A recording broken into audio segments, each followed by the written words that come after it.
amazing as your family's picked up your packets for May. And so while I was there, I went ahead and grabbed Because of Mr. Terupt.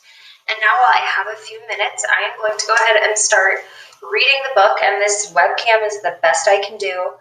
I thought it was better than just my screen. So I'm going to read it to you like I would if you were in front of me. And I will just read it in little chunks for the next couple weeks so that we can see how the story ends. When we last left it, the three girls were standing at Mr. Terupt's bed, and they had become friends finally. And Jessica was just saying that she thanked Mr. Terupt for mending their friendship. So he's still in the hospital, but Alexia, Danielle, and Jessica are finally friends again. Now it's Alexia. There was no way I could, stay away forever, especially after hearing Luke say he'd been to the hospital. I didn't have a dad to take me, and my mom was waiting tables from noon to closing time every day of the week now. That made it easy for me because there wasn't anyone at home to say, "Where do you think you're going?" or "You aren't going anywhere." But I was still scared. I made my mind up and rode my bike there one day after school. I knew what room he was in because I heard Luke say it. When I got there, I went straight to the elevator and up to his floor. "Can I help you, honey?" one of the nurses asked as I hurried down the hall. I didn't look at her.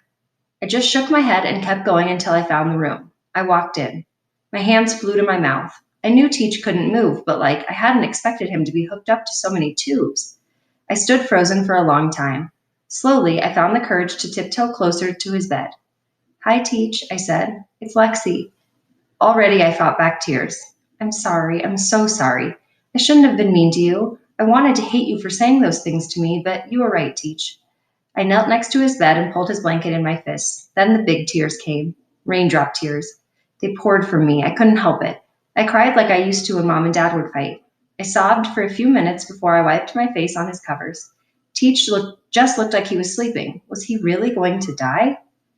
"I'm doing better now, Teach. I'm not being mean. You'd be happy." I squeezed his blanket in my fists again and clenched my jaw back to fight more raindrop tears.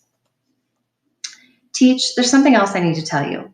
I'm not sure, but I think I saw Peter leaving here. He's the one who threw the snowball, Teach. I know he didn't mean it. He didn't want this to happen. He loves you. All of us do." I dabbed my eyes with his blanket. I cried more now, but I kept talking to him.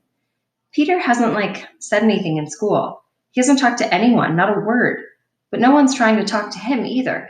He did throw the snowball, even if he didn't mean for it to hit you.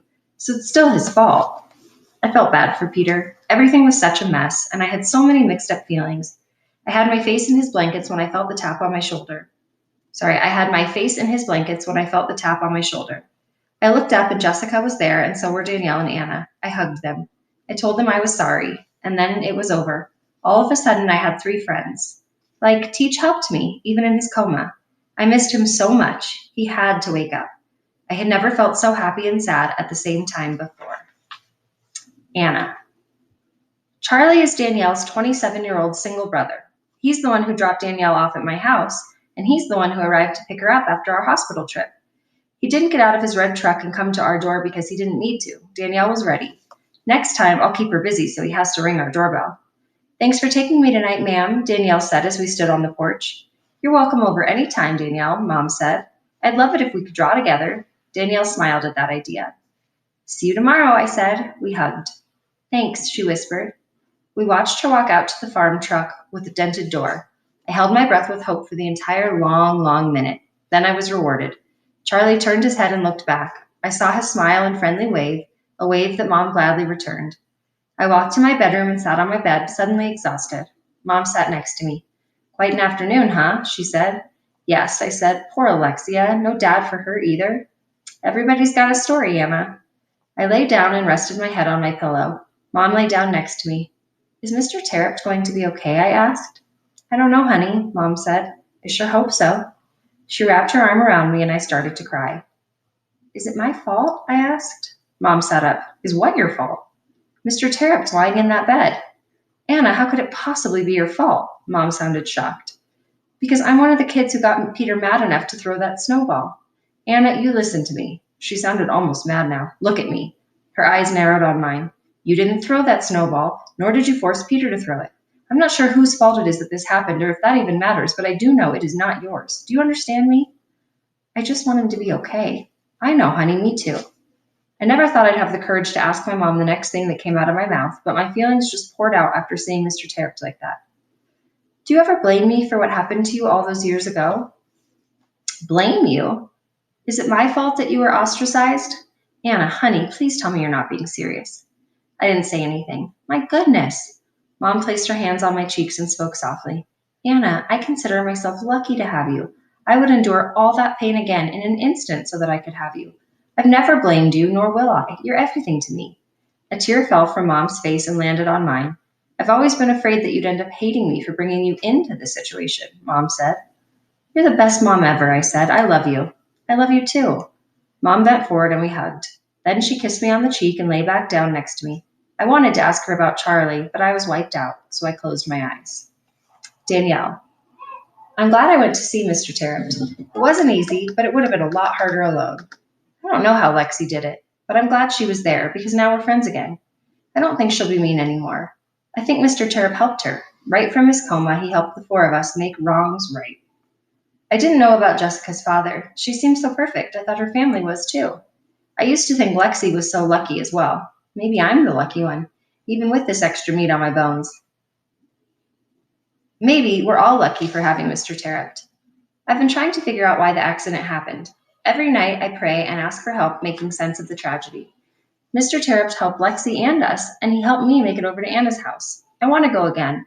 Her mom is very nice, and when he picked me up, I noticed that Charlie seemed to like looking at her.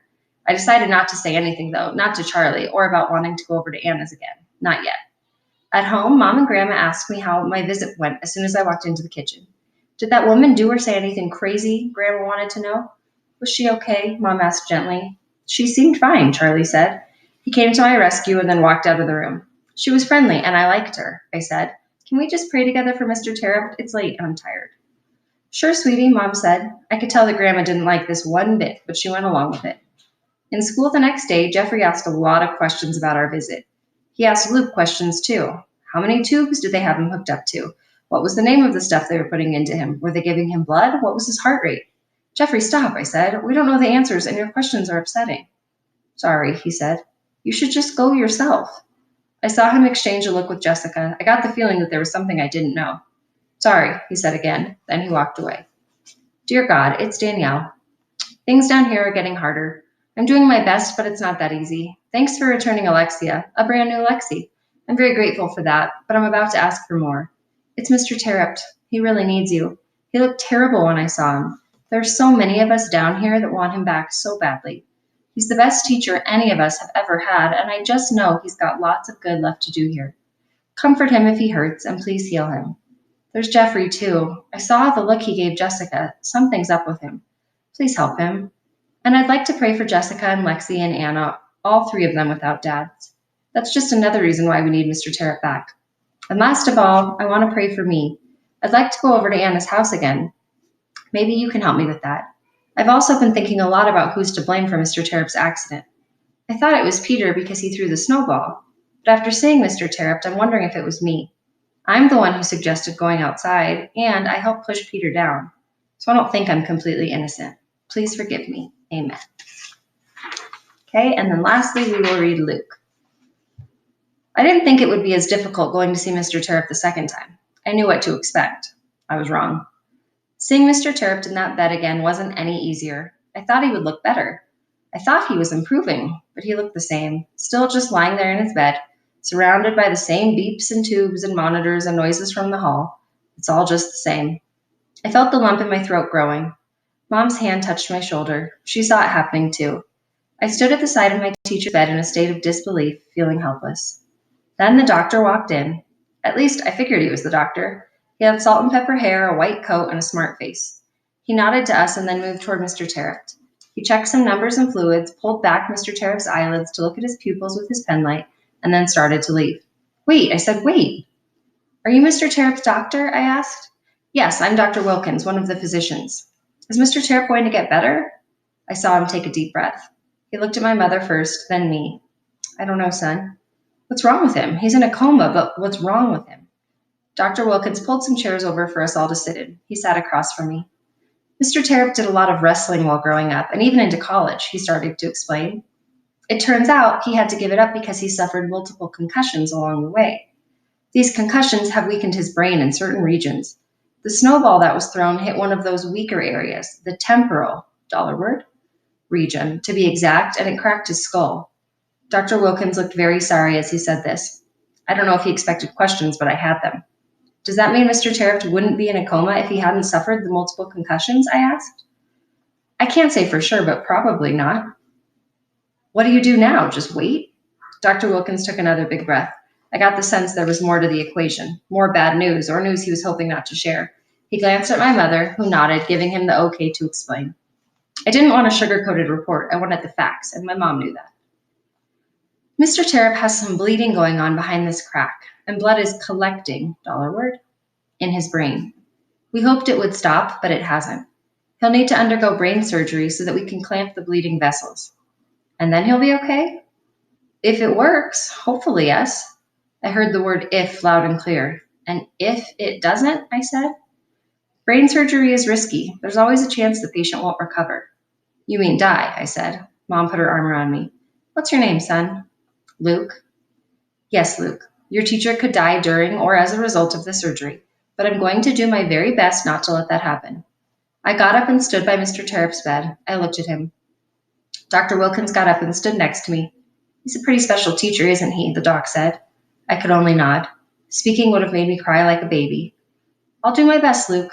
That much I can promise. He squeezed my shoulder and left the room. Brain surgery, I thought. Mr. Terupt may never come back. I ran out into the hall. Dr. Wilkins, I yelled. He turned around. Does anyone else in my class know what you told me? Dr. Wilkins walked back toward me. We didn't know anything about his concussions at first, he said, but another teacher, Miss Newberry, was able to provide us with Mr. Terupt's background information. I guess Mr. Terupt had told her about his wrestling days, and it's a good thing because we have no other contact person for him. I stood there quiet. No other person. There was nobody for Mr. Terupt. But to answer your question, there is another student in your class who knows what I told you, Dr. Wilkins said. Who? I think he said his name was Peter. I was silent. Peter? I didn't think Peter had been here. Dr. Wilkins turned to leave. Wait, I said. Does Peter know about the concussions or just that brain surgery is next? Just about the brain surgery. Why do you ask? Because Peter threw the snowball. Okay. And then my next reading will pick up in April. All right, guys. Talk to you later.